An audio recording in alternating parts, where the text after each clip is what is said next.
I think that when you put yourself out there and you do those things that you want to do, whether it's a class you want to take, an RSO you want to join. I did theater my freshman year. I was in 2 shows. I used to do theater like a while ago, and I decided, you know what? I want to do this again.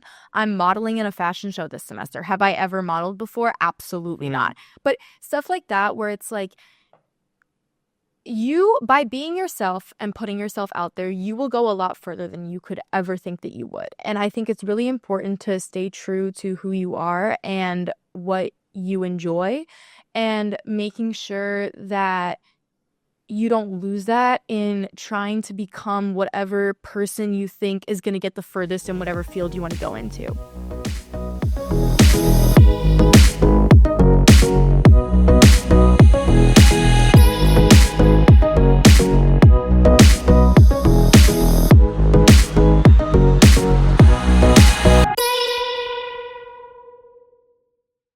Ava, tell us a little bit about that balance from freshman year up to where you are now, because you plan to graduate literally like now, Yeah. right?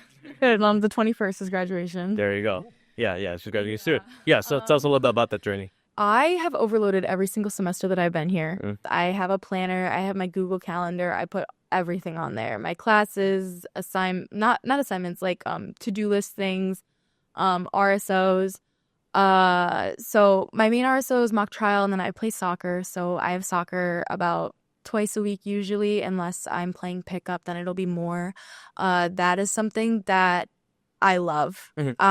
And I think that's one of the really important things, is taking time for those things that you do love. Because even that really busy semester, my freshman year in the spring, I was so busy, but I still took time to play soccer for like an hour. And I was doing it like an hour or two every day. And honestly, it kept me sane. Yeah. Because it was like my break, and it was something that I could do every night. I would go play, I got to kick a ball around, and then I could come back home and do homework. But yeah, taking time for myself to do things that are fun. Yeah. Whether that's soccer or reading or writing or songwriting or whatever it is, which is how we met, actually, because I was taking music class and I needed someone to accompany me. So the little things like that, I think, really do help balance out everything else. And then finding RSOs that you're also passionate about. So I'm in a couple. I'm on the exec board for ACTIS, which is the Arms Control Domestic and International Security Student organization. Very cool. And then I'm also on exec for the Social Justice Initiative. So those are two things that I'm very passionate about that do relate to my major, as opposed to some of the other stuff that didn't, like soccer. But having that balance in what you're doing, I think, is really, really important, and doing things that you love, that you're also interested in.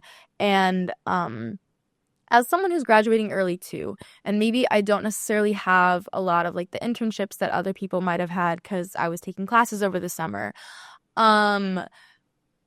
doing things that don't, like, it doesn't have to be like, okay, this is gonna get me to where I need to be. It also can be stuff that you actually like doing. It doesn't all need to be about like, because it'll all kind of line up, and you can also spin a lot of things to fit what you're gonna end up doing in the workforce. And for me, luckily, what I want to do lines up with everything that I've been doing, and it's also stuff that I enjoy. Like, I talk about foreign policy all the time. Whenever something happens in the world, my mom texts me and she's like, hey, this thing happened. Can you give me like a 2-minute rundown on like what this means? And I'm like, absolutely. Like, I could talk to you about it for hours. So that kind of stuff to me is fun. And finding your passion in what you're studying and what you're doing it does make things a lot easier, because maybe I'm not going to be like a corporate CEO making $1 billion, but I'm going to be really happy with whatever I'm doing, and I'm going to be really passionate about it. So that's what's mattered the most to me, I think. I'd say advice I would give is kind of be willing to teach yourself a little bit. Like when I took Stat 85, to kind of learn about how to use R. I think like that's a good class to kind of give yourself that baseline. But I think a lot of what I did to get success in that class was more myself looking into, okay, how does this language work? So I'd be reading documentation, seeing examples, and trying on my own time, like, okay, how do I actually do this? Because if you just do what you're kind of given in class, you'll be ready for exactly that. And maybe like that's what you get maybe on your exam. Maybe they're just training you just for that.